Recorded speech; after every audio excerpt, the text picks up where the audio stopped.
Flavour drift মানে সব কিছু হবে একদম ইজি। আর তাই আজকে একটা মজাদার ডিমের ঝাল পিঠার রেসিপি নিয়ে হাজির হয়ে গিয়েছি।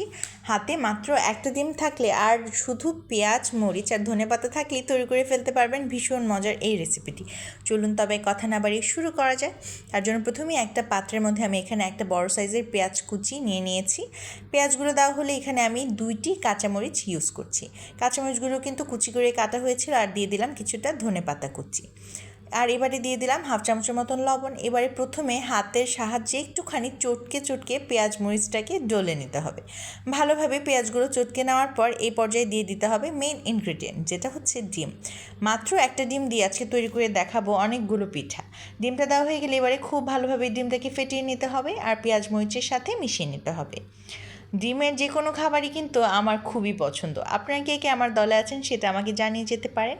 ডিমটা ভালোভাবে ফ্যাটানো হয়ে গেলে এই পর্যায়ে দিয়ে দিতে হবে চালের গুঁড়া। আমি এখানে অল্প অল্প করে চালের গুঁড়া অ্যাড করছি, একবারই সব দিয়ে দিব না, কারণ এতে করে পরিমাণটা বোঝা যায় না। তবে আমি সবার শেষে বলতে পারি যে আমার ওভারঅল 1.5 কাপের মতন চালের গুঁড়া লেগেছিল। আর এই চালের গুঁড়াটার মধ্যে আমি এখানে দিয়ে দিলাম 1 টেবিল চামচ পরিমাণ কর্নফ্লাওয়ার। কর্নফ্লাওয়ারটা অবশ্যই দেওয়ার চেষ্টা করবেন, তাহলে খুবই ক্রিস্পি হবে। আমি বাকি চালের গুঁড়াটাও অ্যাড করছি। আমি টোটাল 1.5 কাপ চালের গুঁড়া ইউজ করছি। আর এই চালটা ছিল হাতে ভাঙানো আর ভেজানো চালের গুঁড়া ছিল। এবারে দিয়ে দিলাম একটুখানি পানি। আগেই বলে নিচ্ছি, অনেক পানি এই রান্নাটাতে একদমই প্রয়োজন নেই, অল্প অল্প পানিই চাই। তাই জন্য প্রথমে অল্প একটু পানি দিয়ে একটু গুলে নেওয়ার পর আমি আরেকটুখানি চালের গুঁড়া অ্যাড করে দিলাম। এবং যখন দেখবেন কনসিস্টেন্সিটা এরকম মিডিয়াম হয়ে যাবে, তখনই বুঝতে হবে আপনার ব্যাটারটি একদম পারফেক্ট হয়েছে আর ভেজে নেওয়ার জন্য তৈরি। এবারে চুলায় একটা কড়াই বসিয়ে নিয়ে তার মধ্যে দিয়ে দিলাম কিছুটা তেল। তেলটা মোটামুটি গরম হয়ে আসলে কিন্তু এই পর্যায়ে পিঠাগুলো দিয়ে দিতে হবে। আপনারা আপনাদের পছন্দ অনুযায়ী যে কোনো সাইজের পিঠা বানাতে পারেন, এইটাতে কোনো বাধকতা নেই। ভালোভাবে পিঠাগুলোকে এপিট ওপিট করে কিন্তু গোল্ডেন ব্রাউন কালার করে ভেজে নামিয়ে নিতে হবে। দেখতে কেমন হচ্ছে বলুন দেখি। আমার তো ভাজার সময় মনে হচ্ছিল সবগুলো প্লেটে নেওয়ার আগেই খেয়ে ফেলি, তবে আপনাদেরকে তো দেখাতে হবে, সেই কারণে আগে সবগুলো খাইনি। এইবারে আমি পরের ব্যাচ ভেজে নিচ্ছি।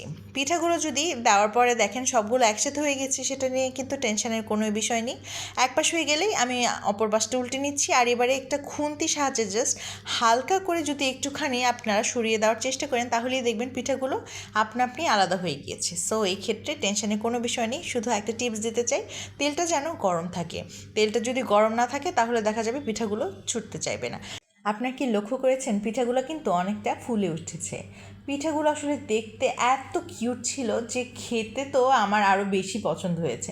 আমার যে কোনো জিনিসই দেখতে যত সুন্দর হয়, খেতে তার থেকে বেশি মজা লাগে মনে হয়। এই যে গোল্ডেন ব্রাউন কালার হয়ে গিয়েছে, এবার আমি পিঠাগুলোকে উঠিয়ে নিচ্ছি। কত সুন্দর হয়েছে পিঠাগুলো, মাশাল্লাহ। একটা ডিম দিয়ে যদি এতগুলো পিঠা বানানো যায়, তবে কিন্তু অনেক মানুষই অনায়াসে খেয়ে ফেলতে পারবে। এই পিঠার ডোটা দিয়ে আমি টোটাল 12 থেকে 13টার মতো পিঠা বানিয়েছিলাম। কেমন হলো আজকের রেসিপিটি কমেন্ট করে জানিয়ে যেতে একদম ভুলবেন না। রেসিপিটি ভালো লাগলে অবশ্যই ট্রাই করবেন, আর ট্রাই করলে সেটি আমার সঙ্গে কিন্তু শেয়ার করে যাবেন। দেখতে কেমন হয়েছে সেটিও জানিয়ে যাবেন। আপনাদের সুবিধার জন্য একটা পিঠা আমি ভেঙে দেখাচ্ছি।